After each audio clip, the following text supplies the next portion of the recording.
හරි මේ ඔයාලා මේ දැන් වීඩියෝ එක නතර කරලා ගාන හදන්න. මම දැන් ගාන හදන්න යනවා. මේ ඔය කට්ටිය මේක පොඩ්ඩක් අර MCQ සහ essay කියන essay වලට આવනම් පොඩි කොටසකට එයි. MCQ වල මේවා නිකන් සාමාන්‍ය පොඩි ගානක් විදිහට අහන්නේ. හරි මම මේක සාමාන්‍ය අහුවෙලා නැත්තම් මේ මෙතනින් පොඩ්ඩක් අල්ලගන්න. ඝර්ෂණයත් පුංචක් කලවම් වෙච්ච ගානක්. මම තාම අර වීඩියෝ පිළිවෙලකට එවන්නේ නැහැ. කියන්නේ මේ පාඩමින් විතරයි කියලා. ඒවා ඉස්සරහට කරනවා කට්ටිය ප්‍රතිචාර අනුව තමයි. හින්දා channel එකත් එක්ක දිගටම ඉන්න කියලා මම කියනවා.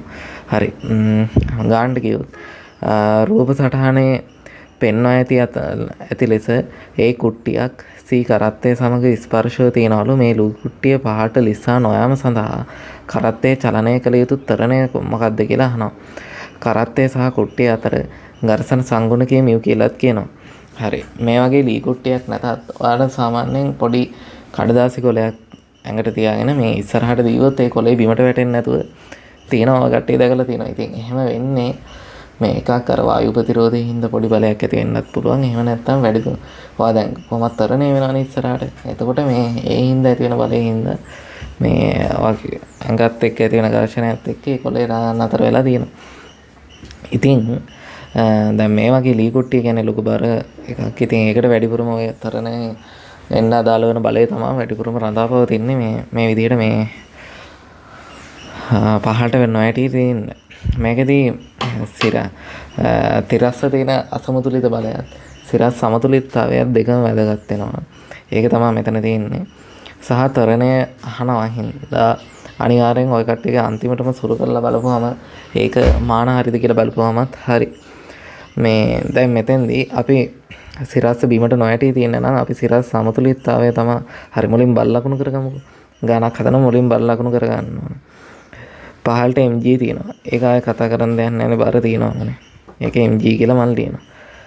ඊට පස්සේ තිරස්ස තරණය වෙනවානේ. දැන් වාහනේ තරණය වෙන්න නම් එන්ජිම තියෙනවා, කරත්තේ තියෙනවා. ඒකේ රෝද හරහා ඇති වෙන බලයෙන් ඉස්සරහට තරණය වෙනවා. නමුත් ලී කුට්ටියට එහෙම කිසිම බලයක් නැහැ බාහිර අසමතුලිත. දැන් ලී කුට්ටිය ඉස්සරහට තරණය වෙන්න එහෙම කිසිම බලයක් නැහැ. ඒකට ඇති වෙන්න තියෙන එකම බලය තමයි මෙතන ඇති වෙන අභිලම්භ ප්‍රතික්‍රියාව තමයි. මම ඒක කෙලින්ම F කියලා වෙනම සංකේතකින් දාගන්නවා. R කියලාම ලකුණු කරගන්නම්කෝ.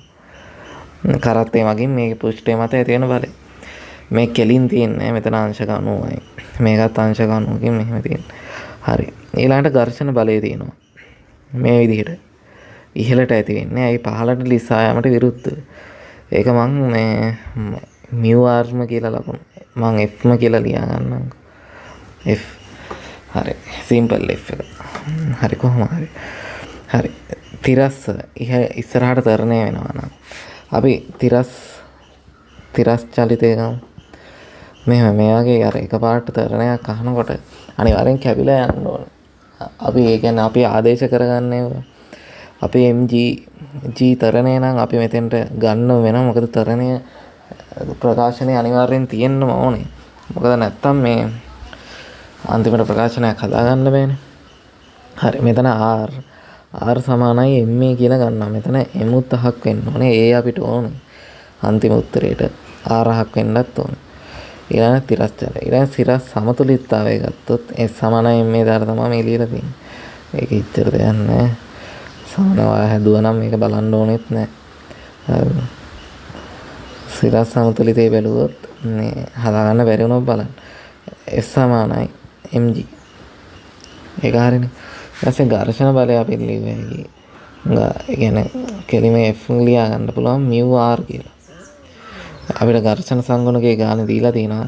ඒ හින්දා ප්‍රශ්න නැහැ. ඒක අපිට අන්තිම උත්තර වලට තියාගත්තා. ඒ μr මෙතෙන්ටම දාලා ලියුවේ. μr සමානයි mg කියලා. දැන් මේ ප්‍රකාශන දෙක බෙදලා අපි අමතරව දාගත්ත ඒවා හක් කරන්න ඕනේ. හැබැයි g හක් කරගන්න බෑ. මොකද අපිට වෙන මේ තරණය සඳහා තරණය අන්තිම උත්තරවල තියෙන්න ඕනේ. හින්දා ජීවිතින් තියාගන්නම වෙනවා.